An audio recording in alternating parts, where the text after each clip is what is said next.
Recently I've ended up pondering exactly what sort of garbage mail existed before the everyday torrential slide of penis-broadening grub. Consistently, no matter what, messages like, increment your part, and 3 crawls in 7 days, or, fulfill her, property in my garbage box. Also a portion of the more ludicrous ones, crush through dividers with your monstrous dong, or, rocket in your jeans. It's interminable. Also, it's not restricted to garbage mail either, the whole net is thrown with promotions for pills, creams, powders and procedures to make you the man you've for a long while been itching to be. The pages of each sex cloth out there, just as various, high-tempo, men's magazines, are covered with them. Give her the blessing she's constantly needed. This truly got me to intuition. Are there men out there who truly do need a rocket in their jeans?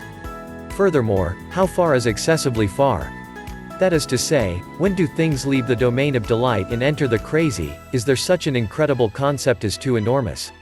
Confused, I chose to do a little research and discover it for the last time.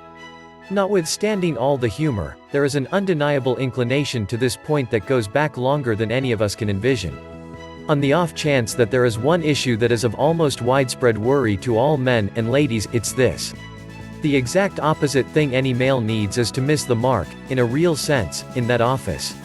Similarly, as with bosom size for ladies, this theme is under endless examination in the media.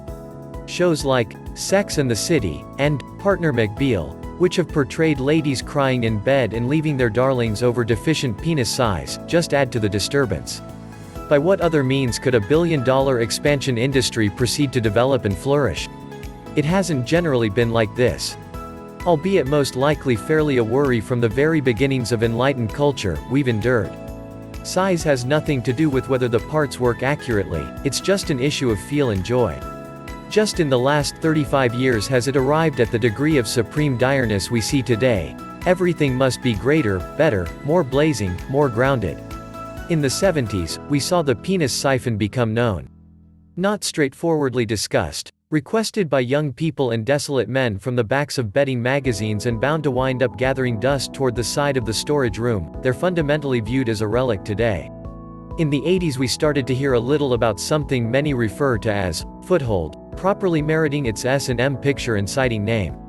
This is a cycle by which you protract your penis by draping loads from it for delayed timeframes.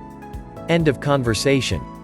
It wasn't until the mid-90s that we started seeing promotions for things, for example, pills and arrangements, and penile medical procedure, known as phalloplasty, was a normally known strategy. At that point obviously, there's jelqing, the purported, normal and old, way of expansion which essentially comprises 15-minute everyday meetings during which you consistently press your penis as though it were a freezy that you were attempting power the last drops of juice from. To the extent I could discover, there is no logical proof to help the thought that any of these procedures truly work. Actually, a portion of the results is downright terrifying, going from burst veins to rankles to scarring, distortion, disease, and even barrenness. On account of the pills, examinations performed by the University of Maryland and Flora Research of California have revealed destructive impurities including mold, yeast, E. coli, pesticides, and lead, also, substantial fecal pollution. Michael Donnenberg, U of Maryland. Is the entirety of this truly justified, despite all the trouble? What number of little penises are in reality out there, and here we come to it, what really establishes little and huge? Setting aside close to home inclinations for a second, let's take a gander at the insights. As per Wikipedia, a few investigations have been led concerning the length of the completely erect grown-up penis. Amusingly, those examinations that depended on self-estimation reliably revealed a higher normal than those that had staff take the estimations. Out of 5 separate investigations from various pieces of the world, the normal length was somewhere in the range of 5.1 and 6.1 inches. With regards to size, the normal out of 4 separate examinations was much nearer, somewhere in the range of 4.7 and 5.0 creeps in the circuit.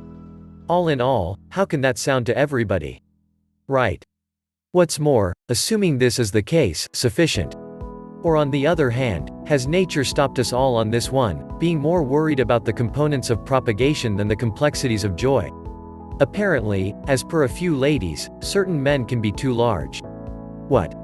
Too huge. whoever known about something like this? Try not to be silly. More is better, recollect.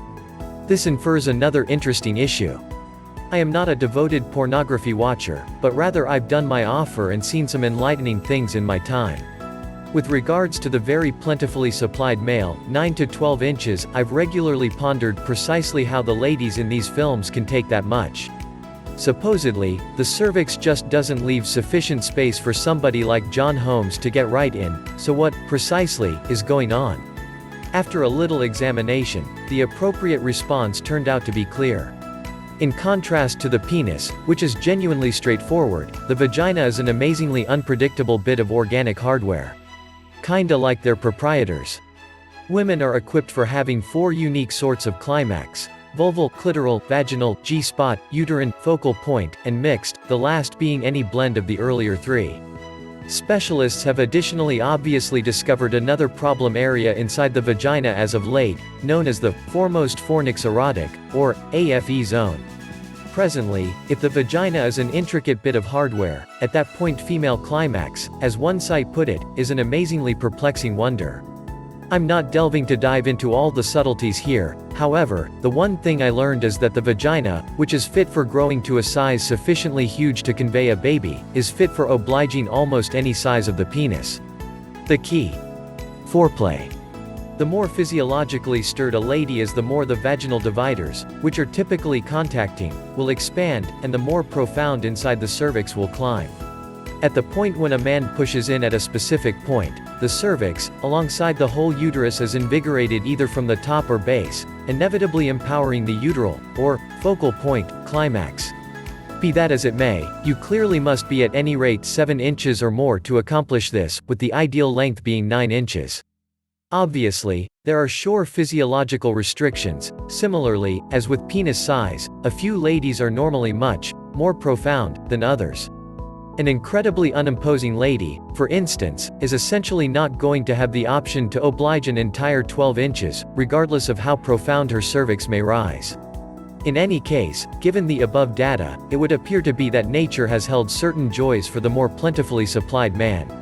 Is this reasonable? Obviously not, yet at that point, whoever said life itself was